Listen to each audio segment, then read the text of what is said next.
terjadinya jika sel-sel dalam tubuhmu mulai lupa bagaimana menggunakan energi dengan benar dan malah memilih cara yang salah hanya untuk bertahan hidup.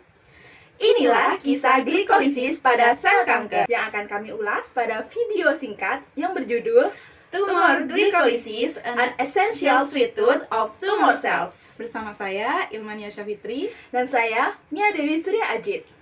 Apa itu glikolisis? Glikolisis merupakan jalur metabolisme yang sangat penting dalam suplai energi bagi sel tubuh.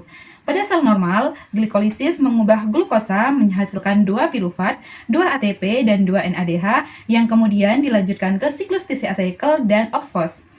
Namun, pada sel kanker, pada proses glikolisis, glukosa diubah menjadi laktat, bahkan pada kondisi aerob.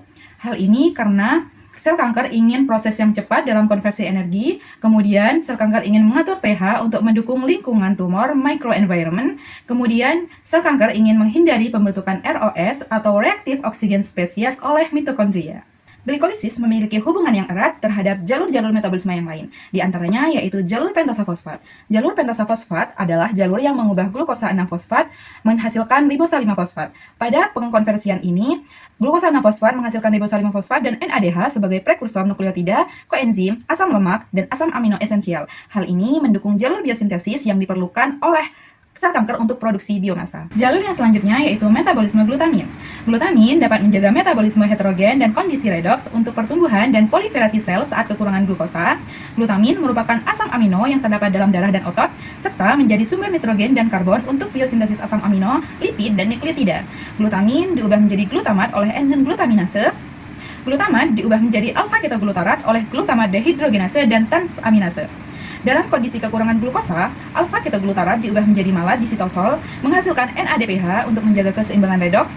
NADPH berfungsi sebagai kofaktor reduksi untuk glutathione yang dapat meningkatkan tumogenesis dengan menurunkan ROS dalam sel. Jalur yang selanjutnya yaitu jalur metabolisme serin, glisin, dan metabolisme 1-karbon. Glikolisis merupakan perantara untuk biosintesis serin, di mana 3-fosfogliserat yang dikonversi menjadi serin, kemudian diubah menjadi glisin oleh serin hidroksimetil transferase, dan kemudian dilanjutkan ke metabolisme 1-karbon. Pada metabolisme 1-karbon dilanjutkan ke siklus folat untuk digunakan pada sintesis nukleotida. Hal ini penting untuk replikasi DNA, sintesis asam amino, serta menjaga rasio NADPH untuk keseimbangan redoks.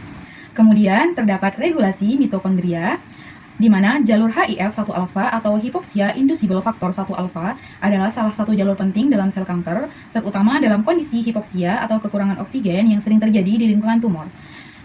HIF1-alfa dan MYC meningkatkan ekspresi PDK atau pirufat dehidrogenase kinase, dan PDK ini akan menghambat aktivitas PDC atau pirufat dehidrogenase kompleks yang merupakan enzim penting untuk mengubah pirufat menjadi asetil-CoA.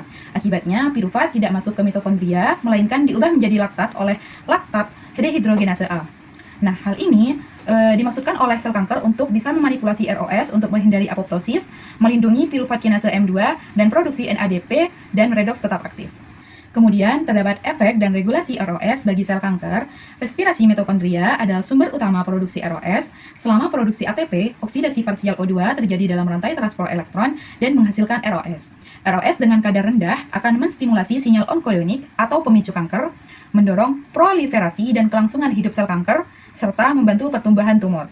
Namun, ROS dengan kadar yang tinggi akan menyebabkan sitotoksisitas atau kerusakan sel pada sel kanker, menghambat enzim glikolitik yang penting untuk metabolisme energi sel kanker, serta memicu apoptosis atau kematian sel yang terprogram. Selanjutnya, peran dan regulasi enzim glikolitik utama pada sel kanker. Glikolisis adalah langkah pertama dari katabolisme glukosa, yang terdiri dari 10 langkah enzimatik. Terdapat 3 reaksi yang tidak dapat diubah, yang dikatalisis oleh heksokinase, fosfofruktokinase, dan juga pirufat kinase. Namun pada sel kanker, dapat mengubah ketiga reaksi enzimatik tersebut. Selanjutnya, regulasi glikolisis oleh onkogen dan penekan tumor. Ciri khas dari metabolisme kanker ini ada 3, yaitu yang pertama, peningkatan penyerapan glukosa, yang kedua, peningkatan glikolisis aerobik, dan juga yang ketiga, penurunan respirasi mitokondria. Onkogen adalah gen yang ketika aktif secara berlebihan karena mutasi atau karena ekspresi yang tinggi dapat mendorong pertumbuhan dan juga pembelahan sel secara tidak terkendali. Berikut rangkaian jalur glikolisis oleh onkogen. Yang pertama, aktivasi jalur sinyal onkogenik RAS-PI3K AKT-mTOR. Jalur ini adalah rangkaian sinyal yang aktif pada banyak jenis kanker.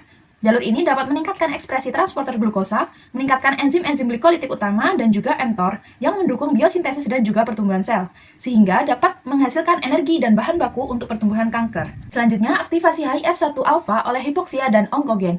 HIF1-alfa adalah protein yang biasanya aktif saat oksigen sedang rendah, tetapi pada sel kanker, HIF1-alfa ini tetap stabil bahkan saat kondisi oksigen yang cukup, karena dihindari dari degradasi oleh mutasi onkogenik, dan juga distabilkan oleh fosforilasi dan juga asetilasi. Kemudian, MYC yaitu onkogen yang mengaktifkan metabolisme. CMYC adalah onkogen penting yang berfungsi untuk meningkatkan ekspresi glutaminase dan juga enzim glikolitik. Kemudian bersinergi dengan HIF1-alfa untuk memperkuat metabolisme glukosa dan juga glutamin. Onkogen memodifikasi enzim glikolitik. Karena onkogen mempengaruhi modifikasi pasca translasi pada enzim glikolitik. Seperti contoh, AKT dapat memfosforilasi HK2, sehingga dapat memperkuat ikatan ke mitokondria dan juga menghambat apoptosis. Kemudian, glikolisis dan onkogen ini saling menguatkan, dikarenakan laktat dapat menstabilkan HIF1-alfa, sehingga dapat meningkatkan lebih banyak enzim glikolitik dan juga transporter glukosa, dan mendorong lebih banyak metabolit untuk biosintesis. Selanjutnya, terkait penekan tumor. Di sini ada beberapa jenis penekan tumor yang digunakan, yaitu P53 untuk menjaga kestabilan genom dan juga penghambat glikolisis. Yang kedua, VHL atau von Hippel-Lindau sebagai penekan HIF1-alfa.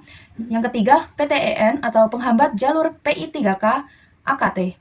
Kemudian, LKB1 dan AMPK. Modifikasi pasca translasi enzim glikolitik utama. Dalam sel kanker, enzim glikolitik mengalami perubahan kimia, yaitu modifikasi protein setelah disintesis, untuk mendukung pertumbuhan sel, menghindari kematian sel, dan juga beradaptasi dengan kondisi lingkungan yang ekstrim.